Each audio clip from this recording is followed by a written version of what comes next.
Hello, everyone, and welcome back to the latest edition of the Jake's Take with Jacob Elyachar Podcast. I'm your host, Jacob Elyachar, the chief content producer and writer of jakestake.com, a pop culture entertainment news website.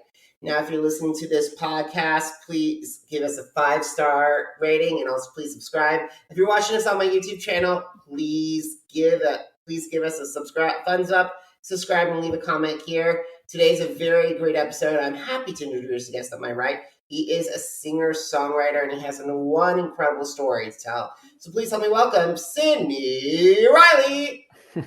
Thank you so much for having me, Jacob. How are you?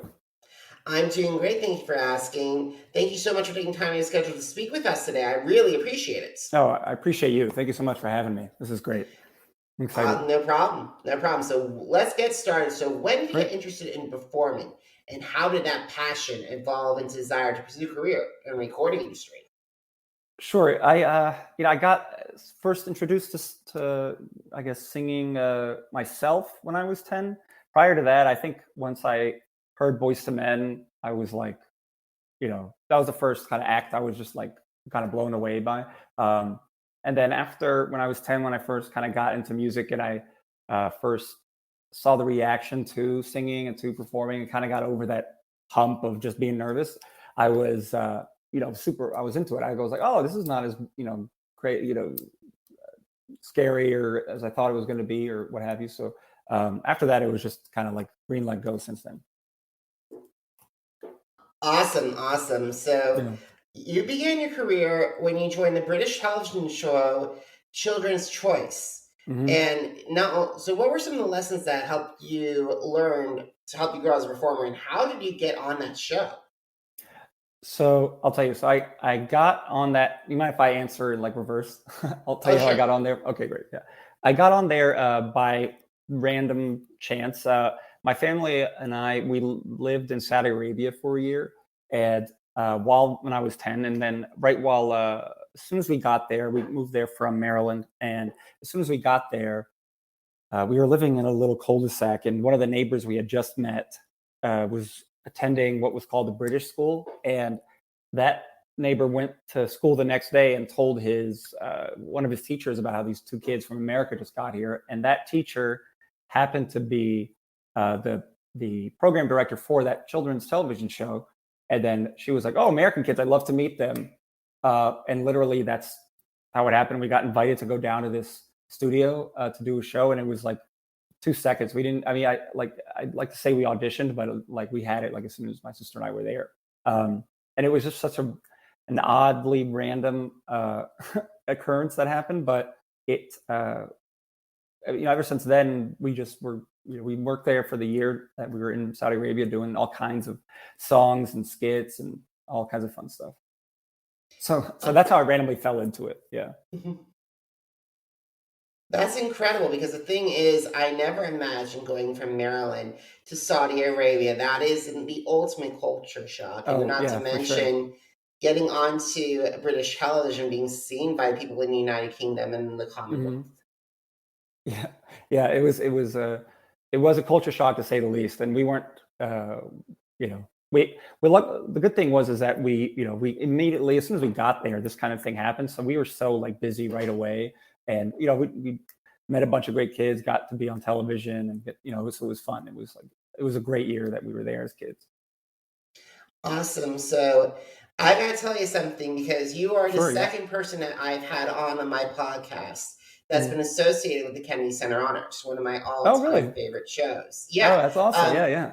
Tabitha Farr, who was on was on last year, an incredible guest. She was actually one of the backup singers for many, many honors. But however, you were a key part. You were part of the choir. You were part of the choir for the first Kennedy Center honor I ever watched for my family, which was one of my all-time favorite ones, which was Quincy Jones' tribute, because that was with Patti Austin, Stevie Wonder. Oprah was was doing a tribute. That's correct. Yeah. And then the late James Ingram, and then of course the genius himself, the one and only, the late and great and well-missed Ray Charles.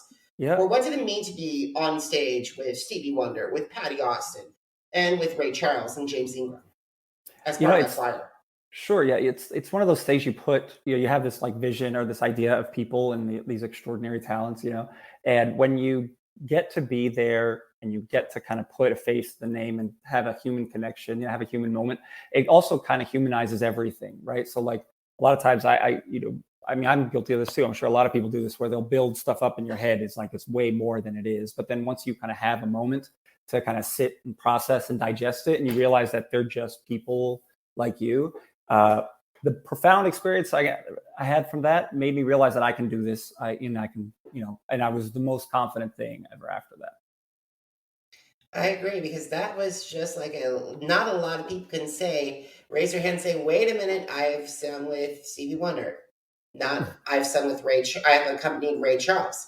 Something that isn't from our generation, I believe, that's very rare. Mm-hmm. Totally.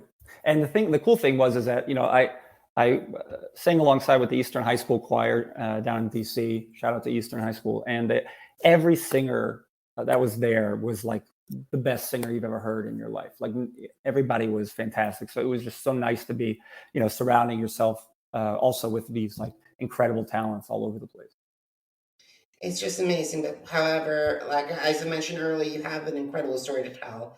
So your life turned upside down when you contracted meningoencephalitis, which put you in a coma for several months. Mm-hmm. When you woke up from that coma, you had to relearn how to walk, and eventually you were able to surprise everyone when you walked unassisted across the graduation stage of your high school to receive that diploma.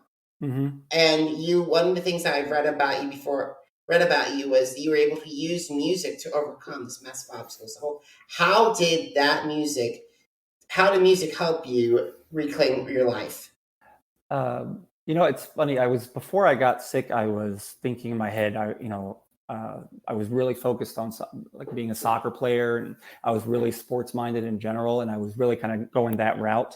And after I got sick, and I woke up from my coma and I kind of came to, and once I was able to like, process again, and get a little more, and, I guess back to normal, I didn't care about sports anymore. It wasn't something switched in my head before and after that moment. And I didn't feel bad about it. I wasn't upset about it. I wasn't, I didn't have any, negative or, upsetting thoughts about it. I was thinking and my mind was going one direction beforehand. And then afterward, it was just focused on another. And I got to sing like the song with my choir at graduation. And it was a Whitney Houston song, One Moment in Time, wrote the lyrics to kind of customize it to our high school and a high school's experience. And I mean, even being able to kind of have that opportunity and to write to it and to sing it, it kind of like lit a little fire in me to like push harder, while I was in rehab, and, to really kind of give the extra effort when needed so that I could be as prepared and as ready as possible for that. So on a short term, that's how it kind of happened. Yeah. I gotta say that's incredible because from waking up from your coma and then also getting your voice back to take you and getting your vocals back. How long did it take you to get that back to your voice where it was like ready to like say I can sing really, really well? Maybe 6 months, to be honest. I had a tracheotomy, so I still had the like the, I don't even know what the term is, but the little metal piece that kind of sticks out of your throat that they can access that way. So even after that, and they closed it up, I still had a couple surgeries to like fix it and close it a bit because it just looked like a giant cigar was like put out in my throat. So, I mean, even the things you don't think about, neck muscles and how even with singing, and there's breathing is important, and core strength is important, and flexibility is important, and I had none of those things because I had barely even got started to feel what it was like to breathe on my own again, and I barely had enough energy to even hold myself up in a seat. So it was one of those things where it was just I really do like credit the people around me, that like my mother and like my great high school, and that helped prayed for me every day kind of thing, that helped push me a little more. It was always like little, a game of inches, right? So like it was little extra things that kind of led me to be prepared for that moment. And I think, part of, sorry, I'm like kind of going down that answer. I'm like kind of thinking about it. I was like kind of going down this one, whatever rabbit hole. I don't want to like keep going down something if it's not relevant. But does that make sense? It does make sense. Okay, it does good. make sense. All right, good. Because here's the thing, you go from going from, okay, I got my voice back, I can sing again. Mhm. And then all of a sudden it's like, okay, you graduated high school. Then you say, okay, I'm going to go into the music industry. And it goes from entering from one school, from one thing to the Mhm. biggest world, because the music industry is tough to get in. Mhm. And it's also the biggest challenge to succeed. So what were some of the challenges that you faced breaking into the recording industry, and how did you overcome those obstacles? There's one of my like favorite children's books growing up was There's Two Ways to Count to 10, which I don't know if you've heard this book or you remember it, whichever, but I'll give you a quick like snapshot about it, and it relates and I'll explain. But like basically all these animals are trying to throw the stick up in the air and count to 10, and if they can get to 10 before catching it, then they can be king of the jungle. And after all these animals try to do it, and a lion gets to 9 but doesn't do it, like an antelope comes up and throws a stick up and goes 2, 4, 6, 8, 10, catches it, and then the antelope gets to be king, right? So like I say that from the sense of after I got sick and recovered, and I started living in this kind of constant state of gratitude. It also helped me gain perspective about how to go about things. And there's 2 ways in different manner in which you can kind of get to the same end result. And because of that, and thinking, kind of keeping an eye out for different ways to kind of get to the same kind of end result, I started getting into initially MTVU to be a VJ there. Like I had done a bunch of submissions and hosted stuff around campus and done all these things. And I ended up getting a job with MTVU hosting this one show called The Freshman, which is like the freshman of music. And then the other show was called The Dean's List, which was its own like top 10 countdown. I got to host around college, and I like walked around campus and all that. And that helped me get my foot in the door from the sense of meeting other people, like other like-minded music people, and even at that level. And then it helped me kind of get to meet more people, and just kind of being nice, being friendly, going above and beyond as often as possible, and just kind of keeping that message over and over and over and over again, kind of helped get me to that point. But that's how I kind of initially kind of broke in once I got to New York. That's pretty cool, because MTV, in all honesty, like I cannot believe how it has devolved, and like where you get ridiculousness for literally 24/7, and you only get like the challenge or Teen Mom or something like that. And there's no TRL. There was TRL, but they tried it didn't work. But like the thing is, it's missing its core value. Yeah, I think they started in the 80s, right? So like at the same time, they are growing. Everything evolves to some extent, right? There's so many different channels, so many different versions. The thing I always loved about MTV was it was mostly music videos, right? Indie acts and countdown shows. So I was like, this is great. Yeah, I love this. So anybody that kind of grew up in the early 2000s like that was kind of on that same wavelength. But once it kind of got in on that front, it was like I was watching it so much, and I saw that they were saying, do you want to host this? Do you want to try this? Send us a video. So I connected with a guy that was over at the radio station at the college, and I basically told him, what do I have to do to get you to help me out, film stuff, and just do my own countdown stuff around. So he was a great guy. We became friends, and I just started trying to do that and submitting as much as I could until I got it. It's amazing. It's amazing. So I want to talk to you about your song, It's Always Been You. So I love the song. And as I was listening to it, there are elements of Michael Bublé's I Just Haven't Met You Yet, and then also Billy Joel's Longest Time. So can you please great. That's the stories behind the song? Because I hear that doo-wop background of it, and I'm like, okay, that's like Longest Time that went into my head. Mm-hmm. Totally. That's awesome. Yeah, I appreciate the comparison. That's great. No, thank you. Initially the song was, I kind of just a demo idea based on, listening to Unchained Melody by the Righteous Brothers, that specific version over and over again with my now wife. And once I had done this demo, I'd shared it with her, and she was like, "This is like my favorite thing that you've done, and I love it." And I kind of initially took some influences from like Elvis, like I Can't Help Falling in Love with You, like the Righteous Brothers, and some of these other kind of classic, uh, like you were kind of alluding to, like the doo-wop type of vibes and influences, and took that and worked in to kind of build it to some point. But then after she was so into it, I was like, I want to surprise her with the song at our wedding and just do a fully produced version. And she had no clue, And so after I had done it, and I had was fortunate enough to co-write it with a good friend of mine named Andrew Scott Drewski, and produce it with a good friend of mine named Rob Harkness, who's a fantastic producer. And we were able to do all this in secret, and she had no idea. And then so then I was able to surprise her and the 20 people we had at our COVID friendly wedding. It blew her away, and it was great. It's one of those moments that I'll always kind of cherish. And I think it's definitely a little bit better than the groom or bride trying to move dance moves or something like that and trying to go viral on TikTok. I think that like having a song like that, it's a much better gift. Personally. Yeah, no, she'd agree with you. Yeah, so thank you, man. Yeah. You're so welcome. All right, so let's talk about, have you thought about your dream collaborators, the musicians, the singers, the songwriters, the producers that would help elevate your sound?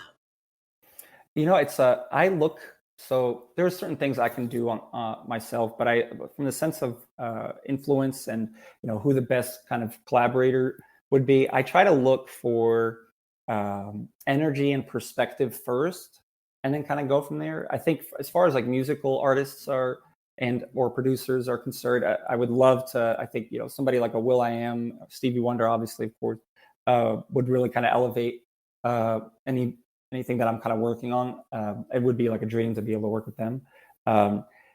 Non-music wise, I would love to just like have an hour or two in the studio just with somebody like an Elon Musk or a Maya Angelou, for example, that have their own life perspective and their own type of a unique thought process of how to approach things, that I can kind of try to absorb from some of that and use that in there. Because a lot of my, the way I artistically express myself is through music. So being able to pull from somebody else that I can have a lot to learn from in a different aspect, and then use that and incorporate that moving forward into the music, I think I value as much as I would being able to work with somebody as talented as Stevie or as Will.I.am, for example. Awesome. So a lot of artists are on social media. What are your thoughts about incorporating social media to help enhance your brand? And do you have a favorite platform? Sure. I favorite platform is probably Instagram. I feel like I live on Instagram. But the good thing about it is, I've been able to get in touch with people overseas, internationally, that I would really have never gotten a chance to otherwise. For the most part, I use social media for really music, and that's it. I don't really go on there for anything else. So the good thing about that is it kind of allows me to put the phone down too, and put the computer down a bit, and sometimes just go out and get some new experiences to kind of get some new motivation to then come back and make some music with. But the fact that the fact that I was able to kind of really connect and share something that people can connect with, I think is my favorite part, especially internationally. Absolutely. You can. It's not like when like the internet has, for good and for bad, helped out society. The Mhm. biggest good is like connecting with people. Totally, 100%. Like for example, I'm coming from Kansas, from Overland Park, Kansas, and Mhm. you're coming from New York, probably. Mhm. Yeah. It's very interesting to see how this has worked to you. That technology has helped bridge our gap. Yeah, it's great. It is that there's a lot of good ways in that it can facilitate communication, and get people kind of connected in different levels and in different ways. And yeah, it is exciting. And a lot of my music, I try to kind of give some perspective and kind of shine a light on the different ways that we can connect with each other in a meaningful way and or an impactful way. Awesome. So speaking of music, are you ready for the last question? Sorry, I was thirsty. Absolutely, yes. Where can my audience connect with you? And also, where can I find your music, Sidney? Sure. So connect with me on Instagram at I am Sidney Riley. It's IAMSIDNEYRILEY, all one word. At I am Sidney Riley is also my Twitter handle. If you like Twitter, I got a lot of bad dad jokes I can on there that that you'll either enjoy or hate. And if you check me out on Facebook, I have a Facebook group. I am Sidney Riley as well. And if you want to just check me out online, where I have all my content on my website, which is imsidneyriley.com. And as far as where to go to check my music out, I'm on Spotify, I'm on iTunes, Apple Music, Amazon. If you want to ask Alexa, say, Alexa, play some Sidney Riley, and she'll she'll do the rest. And but yeah, that's kind of where I'm at. So, and if you're on Instagram, please visit me, Twitter, whatever it is, send me a message, say hi. I'd love follow me. I'll follow you back. I'm all about connecting. I'm all about collaborating and growing together. Same with me. I love following. And speaking of following, if you miss an episode of the Jake's Take with Jacob Elyachar podcast, visit our channels on Apple Podcasts, Deezer, Google Podcasts, Podcast Addict, Spotify, and Spreaker. JAKES Take with Jacob Elyachar, JACOBELYACHAR. Now, are you on social media? I'm on social media too.